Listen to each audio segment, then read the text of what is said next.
बिस्मिल्लाहिर्रहमानिर्रहीम। अस्सलामुअलैकुम everyone, hope you are all doing well. सलामत रहें, खुश रहें, खुशियाँ बांटते रहें। बहुत सारी दुआएं और बहुत सारी नेक ख्वाहिशात आप सब के लिए जो जा रहे हैं माशाल्लाह हज और उम्रा परफॉर्म करने के लिए। अल्लाह पाक आपके सफ़र में आसानियाँ फरमाए, आपका उम्रा, आपकी इबादत, आपका हज कबूल व मंजूर फरमाए।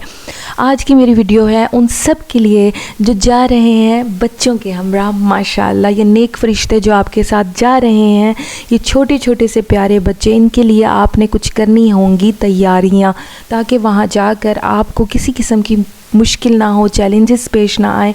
तो आपको मैं करूँगी गाइड बहुत अच्छे तरीके से। पहले आपने अपने माइंड को कूल करना है। जब आप अल्लाह के दर पर पहुँचते हैं ना, तो सब कुछ उसके पास, उसके ऊपर छोड़ के आ जाते हैं। अल्लाह ताला आपके लिए इतनी आसानियाँ वहाँ पर कर देते हैं कि आप वहाँ जाकर ख़ुद हैरान हो जाएंगे कि हमें कितनी आसानी मिल गई, हमारी तो हर मुश्किल ही आसान हो गई। तो आपने बिल्कुल भी परेशान नहीं होना, अपने माइंड को कर लीजिए बिल्कुल कूल। मुझे इतने क्वेश्चंस आ रहे हैं, मेरी स्वीट सी जो मदर्स हैं ना, वो मुझे कर रही हैं मैसेजेस कि हम ये कैसे करें, वैसे करें, हम परेशान हैं। तो मेरी बहनों बिल्कुल भी परेशान ना हो। मैं कैसे आप लोगों को कमेंट बॉक्स में समझाऊँ, इसलिए मैं वीडियो बना रही हूँ, आपको कूल करने के लिए, समझाने के लिए। आपको बाकायदा तौर पर बताऊँगी कि आप क्या क्या चीज़ें अपने बैग में रखें ताकि आपको हरम जाके किसी किस्म की मुश्किल ना हो। मैं डेमो करके आपको पूरे बैग की बताती हूँ कि क्या आपने क्या क्या लेकर जाना है। उसके अलावा छोटे छोटे से बच्चों की बातें, वो भी मैं आपको, कोई भी मसला नहीं है, मैं आपको बताने लगी हूँ। इस वीडियो को देखिएगा एंड तक। मैंने आपके लिए आसानी के लिए प्राम के ऊपर ऑलरेडी वीडियो बनाई है, जो माई प्राम्स लेकर जा रही हैं बच्चों के लिए, तो मेरी वो वीडियो भी लाजमी देख लीजिएगा। और इसके अलावा मैंने रश किस वक्त कम होता है, इसके ऊपर भी वीडियो बनाई है। तो माएँ जो हैं बच्चों के साथ जो जा रही हैं, मेरी वो वीडियो लाजमी देखिए, क्योंकि आपके लिए बहुत आसानी हो जाएगी अगर आप ऐसा वक्त यूज़ करें जिस वक्त रश कम हो। क्योंकि हमारे छोटे से बच्चे हैं, यहाँ डिफरेंट माहौल से जाते हैं और वहाँ इतने रश में जाकर जिनका माहौल चेंज होता है वो थोड़ा सा रोते हैं, वहाँ जाकर रो रहे होते हैं। ड्यूरिंग तवाफ़ में देख रही होती हूँ बच्चे रो रहे हैं, रश हो रहा है, ज़ाहिर है उनका माहौल चेंज हुआ है, माहौल थोड़ा सा डिफरेंट हो रहा होता है। तो फिर आपने वो वीडियो भी मेरी ज़रूर देखनी है। और मेरी तकरीबन जितनी वीडियोस इस चैनल पर हैं आपके लिए बहुत आसानी करेंगी इंशाल्लाह। आप 1 बाय 1 सारी मेरी उम्रा प्लेलिस्ट ज़रूर देखिएगा, आपको बहुत ज़्यादा हेल्प मिलने वाली है। अब मैं आपको बताती हूँ आपने सबसे पहला काम क्या करना है। आपके पास हाथ किस साइज़ के बच्चे हैं, पहले आप अपने माइंड में ये रखें, मैं हर साइज़ के बच्चे के लिए आपको गाइड करने वाली हूँ। आपके बच्चे हैं कुछ महीनों के, टोडलर्स हैं, कुछ बड़े हैं 7-8 साल के हैं, 3-4 साल के हैं, कुछ महीनों के हैं। क्या करना है आपने, जो बच्चे हैं टोडलर्स, जो आपके हाथ से थोड़ा सा चलते चलते इधर से उधर हो जाने का आपको ख़तरा होता है या भाग ना जाएं कहीं, उनके लिए आपको सबसे पहले ये एक काम करना होगा कि आपने उनके गले के लिए, पहनने के लिए यहीं से ही अपने मुल्क से ही ले जाएं तो बेहतर होगा। कार्ड्स लाजमी लेकर जाएं जो उनके गले में पहनाएं, क्योंकि जिनके होटल्स हैं दूर, ये मैं गाइडलाइंस बहुत इंपॉर्टेंट है उन लोगों के लिए जिनके होटल करीब इतने नहीं हैं, जिनको चल कर आना है, क्योंकि हर हमें बाज़ आते खुद बहुत ज़्यादा चलना पड़ेगा। और उससे दूर जिनके कबूतर चौक पर हैं, थोड़ा सा 500, 600, 700 मीटर के फासले पर होटल्स हैं, तो उनको मुश्किल हो जाती है अपने बच्चों को थ्रू आउट पूरा रास्ता वॉच करना। जब बहुत रश, नमाज के टाइम पे बहुत रश हो जाता है सड़कों पर भी, और आप अपने बच्चों को देखते फिर होते हैं, पकड़ते फिर होते हैं कि इधर ना जाओ, उधर ना जाओ। तो आपके पास बच्चों को पकड़ने के लिए जो हाथ में पहनने वाले बैंड्स होते हैं, आपने वहाँ भी जाएंगे, आप देखेंगे वहाँ पर भी मिल जाएंगे। वैसे पाकिस्तान में बड़ी बड़ी मॉल्स में, बड़े शहरों में भी मिल रहे हैं। हाथ में एक कलाई में आप पहन लेते हैं, एक कलाई में बच्चे को पहना देते हैं। तो हैंड बैंड्स वो होते हैं, वो बच्चे कहीं नहीं आपके हाथ से, यानी कि अगर आपके उंगलियाँ आपका हाथ छुड़वा के बच्चे कहीं भाग नहीं सकते।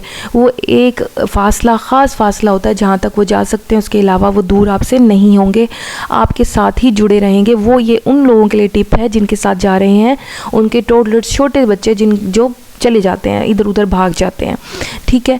और फिर दूसरे जो इनसे थोड़े से बड़े भी बच्चे हैं, चाहे वो 7-8 साल के भी हैं, 8, 9, 10 साल तक के भी हैं, उनके गले में आपने पहनाने होंगे कार्ड्स, जो आपके होटल जिसमें आप रुक रहे हैं उसका नाम, फ़ोन नंबर, आपका अपना फ़ोन नंबर, आपके मुल्क का नाम, ये सारी आपकी डिटेल्स उस कार्ड के ऊपर पुट करनी होंगी। अपना वीज़ा नंबर, ये सारी चीज़ें अगर आप लिख देंगे तो ज़्यादा आसानी हो जाएगी आपके बच्चे, क्योंकि मैंने वहाँ पर बजाते खुद ढाड़े मार मार कर एक माँ को रोते हुए देखा था मस्जिद नबवी में।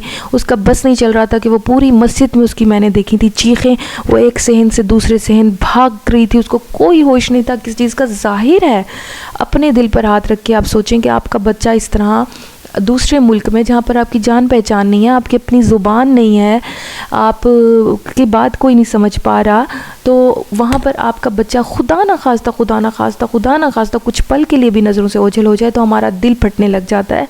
तो वो माँ ऐसी ही थी कि कुछ देर से उसका बच्चा नहीं मिल रहा था और उसकी हालत बहुत ज़्यादा ख़राब थी। तो आपने इन चीज़ों का बहुत ख्याल रखना है कि अपने सारे बच्चों के गले में उनके कार्ड्स लाजमी पहना देने हैं, ठीक है। और दूसरी बात ये मैं अब आपको बताती हूँ कि आपने अपने लिए जब आप हरम जाएंगे तो क्या क्या चीज़ें अपने बैग में रख कर जानी है। मस्जिद में जाकर आपको किन चीज़ों की ज़रूरत वहाँ पर पड़ सकती है, क्योंकि अगर आपके बच्चे पहन रहे हैं पैम्पर्स, आपने पैम्पर रखना है, उसके साथ वेट वाइप्स रखने हैं। यानी कि वेट वाइप्स आपके सिर्फ यूज़ होंगे पैम्पर्स के लिए, वो आपके प्रॉपरली बच्चों के हैंड वॉश साफ़ करवाने के लिए, यानी कुछ खा पी रहे हैं उनके हाथ साफ़ करवाने के लिए यूज़ हो सकते हैं। आपकी कोई चीज़ गिर गई है वहाँ पर आप फिर साफ़ कर सकते हैं। वहाँ पर बच्चे जिनके साथ होते हैं मैं उनको ज़रूर कहूँगी कि प्लीज़ प्लीज़ प्लीज़ सफाई का बहुत ख्याल रखिएगा वहाँ पर, ठीक है। और अब मैं आपको बताती हूँ कि आपने बैग किस किस्म का अपने साथ लेकर जाना है। आपने बैग अपने साथ लेकर जाना है जो आप पीछे भी अपने कंधे पर कैरी कर सके, जिस तरह बच्चे स्कूल जाते हैं अपने अपने शोल्डर्स पर कैरी करके जाते हैं बैग्स, क्योंकि जब आप चल रहे होते हैं आप एक ही पोजीशन में बैग नहीं पकड़ सकते, आपके कंधे कभी दुख जाते हैं कभी आपका हाथ। तो दो तरह वाला बैग हो जिसको आप हाथ में पकड़ सकें, अगर हाथ में थक जाए तो आप अपने कंधों पर पीछे शोल्डर्स पर कैरी कर लें। हल्का फुल्का सा बैग लीजिएगा, बहुत हैवी बड़ा बैग ना हो, वो भी मुश्किल आपके लिए करेगा। तो हल्का फुल्का सा हो लेकिन स्पेशियस, जिसके अंदर स्पेस हो ना, आप उसके अंदर चीज़ें रख सकें जो मैं आपको बता रही हूँ। अब आपने क्या लेकर जाना है। अगर आपके साथ हैं छोटे बच्चे जो सो जाते हैं, कुछ छोटे बच्चे होते हैं ना, कुछ मंथ्स के, 1 साल का, 2 साल का बच्चा ऐसा है जिसको नींद आ जाती है, तो बाज़ औक़ात एसीज़ वहाँ के बहुत ठंडा कर देते हैं। जैसे कि आप अंदर बैठे हैं, मुसल्ले की जगह पर बैठे हैं, आपका ज़्यादा टाइम वहाँ पर स्पेंड हो रहा है और आपका बच्चा सो गया, तो उसको ओढ़ाने के लिए आप एक हल्का फुल्का सा कम्फर्टर अपने साथ रखिएगा। बहुत बड़ा आपके लिए उठाना भी मुश्किल होगा। बहुत बड़ी चादर जैसे कि लोग रख लेते हैं, वहाँ पर मैंने देखा बड़ी बड़ी सी चादरें हैवी सी उठाई होती हैं, बहुत मुश्किल से, बच्चों के लिए नहीं।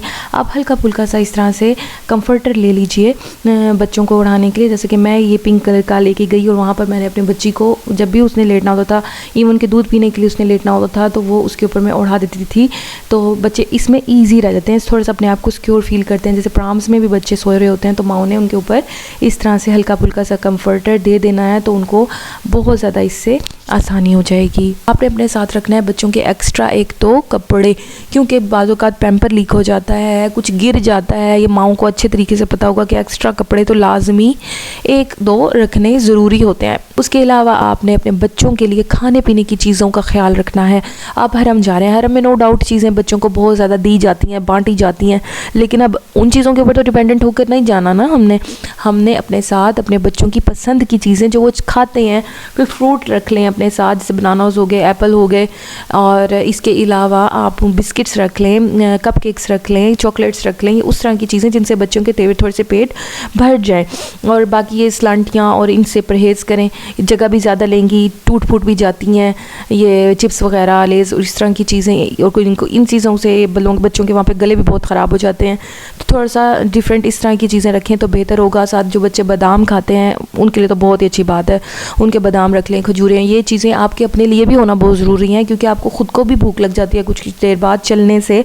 तो आपके पास खजूरें, बादाम, इस तरह की चीज़ें, या कुकीज़ जो खुश्क चीज़ें होती हैं, इस तरह की अपने पास लाजमी बैग्स में आपने रखनी ही रखनी है। उसके अलावा एक चाय नमाज हल्की फुल्की सी चूज़ कर लें जो आपके उस बैग में आ जाए। मैंने अपने उम्रा की सामान की तैयारी, उम्रा हज के सामान की तैयारी की वीडियो में बाकायदा तौर पर अपनी चाय नमाज़ें भी दिखाई हैं जो मैं लेके गई थी, हल्की फुल्की सी। इस तरह से ये भी मैं दिखा रही हूँ, ये चाय नमाज़ मैं वहाँ से लेकर आई हूँ। सऊदीया से, जो मैं आपको इस वीडियो में दिखा रही हूँ। ये भी मुझे हल्की फुल्की सी वहाँ से मिल गई थी।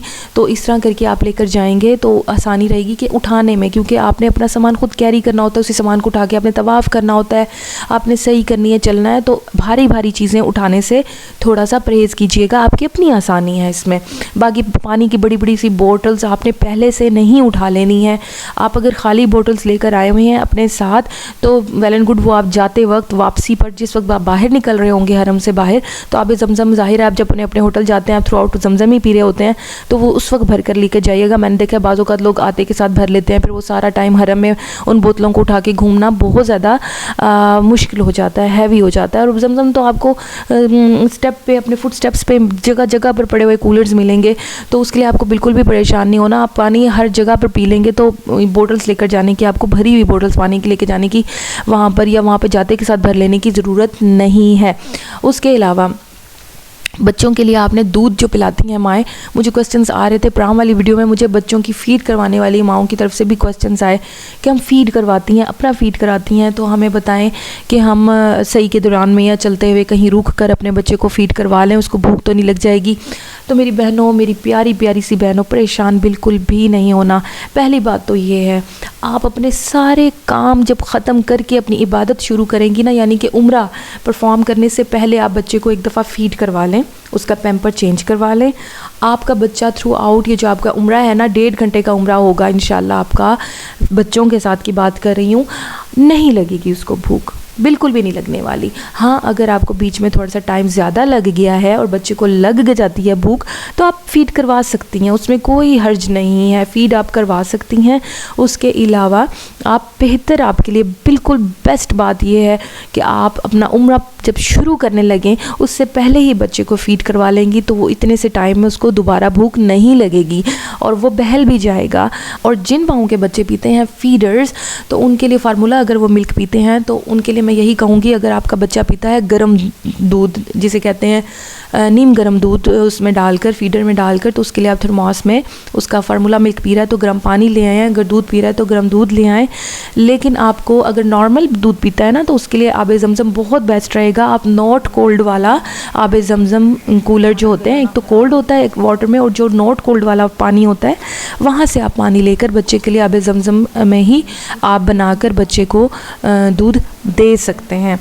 ठीक है, तो ये भी आपके लिए एक टिप हो गई। और दूसरी माएँ जो प्राम लेकर जा रही हैं, मेरी वीडियो भी पहले लाजमी देखें। अगर आपका बच्चा है कुछ मंथ्स का, तो आपने उस बच्चे के लिए ख़रीद लेनी है बेल्ट्स, जो आप आगे की तरफ अपने बच्चे को खुद ही कैरी कर लेंगे। बहुत वहाँ पर कॉमन है, हर कोई वहाँ पर अपने इतने साइज़ के जो बच्चे होते हैं ना कुछ मंथ्स के, तो उनको वो इसी तरह बेल्ट में कैरी करके वो तवाफ़ कर रहे होते हैं, तो कोई मसला नहीं होने वाला। बाकी सही के लिए आप अपनी प्राम्स भी यूज़ कर सकते हैं, कोई उसके लिए इशू नहीं होगा। लेकिन अपने प्राम्स के ऊपर अगर तवाफ़ भी करना है तो आप ऊपर फ्लोर पर जो 2-3 फ्लोर ऊपर तवाफ़ के लिए बना दिए गए हैं, तो आप ईज़िली वहाँ पर किसी भी डिस्टर्बेंस के बगैर आराम से अपनी ही प्राम पर तवाफ़ भी ऊपर करवा लेंगे। लेकिन नीचे मुताफ़ में आप अपनी प्राम में तवाफ़ नहीं करा सकते। और जो है आपका प्राम जो है आपके लिए बहुत ज़्यादा फ़ायदेमंद उस वक्त साबित होता है जब अपनी एक्स्ट्रा चीज़ें प्राम के अंदर ही रख देते हैं और आप ख़ुद हल्के फुल्के घूम रहे होते हैं। यानी कि आपके पास जो एक्स्ट्रा अपने बैग्स हैं, जूतों के शॉपर्स हैं या कोई भी चीज़ें हैं, तो आप प्राम्स की जो बास्केट्स होती हैं उसके अंदर रख देते हैं। तो प्राम्स उसके लिए बहुत काम आ जाती हैं। बल्कि मस्जिद नबवी के अंदर तक, यानी कि जो अंदर जाने का, नमाज़ पढ़ने का मुसल्ले की अंदर जगह है, वहाँ पर आपको छोटे बच्चों के साथ अंदर नहीं जाने देंगे। नमाज के टाइम पे बहुत ज़्यादा कम होता है ऐसा कि बच्चों को अलाउ करते हैं वो अंदर जाना। जो बच्चों की माएँ हैं ना, वो मस्जिद नबवी में बाहर बैठती हैं, सहन में कालीन बिछे हुए हैं, तो सहन में आपके लिए फैमिली के साथ जो बच्चों के साथ माएँ होती हैं वो वहाँ बैठती हैं। ये मैं आपको अपने विजुअल्स भी दिखा रही हूँ कि मैं भी बच्चों के साथ थी, तो हमने एक टाइम सेट किया था। ये मैंने अपनी पहले भी वीडियो में बताई है कि जब मैंने अंदर जाना होता था, अब ये तो नहीं है कि हम बाहर ही बैठे रहें, हम अंदर ही ना जा सकें, तो ये हमने अपने साथ जो मेल जा रहे हैं उनके साथ हमने अपनी टाइमिंग सेट करनी होगी, उनके साथ कम्युनिकेशन करनी होगी कि अब इस टाइम आपने बच्चों को पकड़ना है। अगर वो नमाज अंदर पढ़ कर आ गए हैं तो फिर आप उनको कहेंगे कि अब आप बच्चों को पकड़ लें, आप बाहर सहन में रह जाएं, तो अब हम अंदर जाना चाहते हैं। ख़ास तौर पर जब आप सलाम पेश करने के लिए जाएंगे और वहाँ पर परमिट्स पे जाएंगे, तो आपने बच्चों को एक दूसरे के साथ कम्युनिकेशन करके एक दूसरे को हैंड ओवर करना होगा और फिर आप अंदर जा सकेंगे। हाँ, हाँ, जब नमाज का टाइम ख़त्म हो जाए और रश कम हो जाए तो फिर आप आराम से कुछ देर के लिए बच्चों को ले जाकर अंदर बैठ सकती हैं, वो भी इजाज़त लेकर, अगर वो आपको इजाज़त दे देंगी तो। उम्मीद करती हूँ कि मेरी ये वीडियो आपके लिए बहुत ज़्यादा इंशाल्लाह हेल्पफुल साबित होने वाली है। इसके अलावा भी आपके जहन में अगर आ रहा है कोई भी क्वेश्चन तो कमेंट बॉक्स में उसका इजहार कीजिए, मुझे बताइए। मैं इंशाल्लाह नेक्स्ट आने वाली वीडियो में आपको उसका आंसर भी बता दूँगी और आपको रिप्लाई वहाँ भी कर दूँगी। Don't you worry. मेरा मकसद सिर्फ ये है कि आप जिस मकसद के लिए जिस जगह पर जा रहे हैं तो आपके लिए थोड़ी सी आसानी अगर मैं कर पाऊँ तो मेरे लिए इससे बढ़कर और कोई खुशी नहीं है। मेरी वीडियोस लाजमी फॉलो कीजिए, आपके लिए मैंने आपकी मुश्किलों के लिए आसानी हो जाए कोशिश करके बहुत इम्पोर्टेंट टॉपिक्स के ऊपर आपकी गाइडेंस के लिए वीडियोस बनाई हैं, वो लाजमी फ़ॉलो कीजिएगा, लाजमी देखिएगा और अपनी राय का इजहार कीजिएगा। और अगर आपको मेरा चैनल, मेरी वीडियोस पसंद आए तो सब्सक्राइब ज़रूर कर दीजिए और बेल आइकन को कर दीजिए प्रेस, क्योंकि आने वाली बहुत ज़्यादा और भी हेल्पफुल वीडियोस आप तक उसी सूरत में पहुंचेंगी जब आपने मेरे चैनल को किया हुआ होगा सब्सक्राइब और नोटिफिकेशन बेल आइकन को प्रेस किया हुआ होगा। अपनी दुआओं में मुझ नाचीज़ को भी वहां जाकर याद रखिएगा। बहुत सारी दुआएं आप सबके लिए। सलामत रहें। अल्लाह हाफिज़।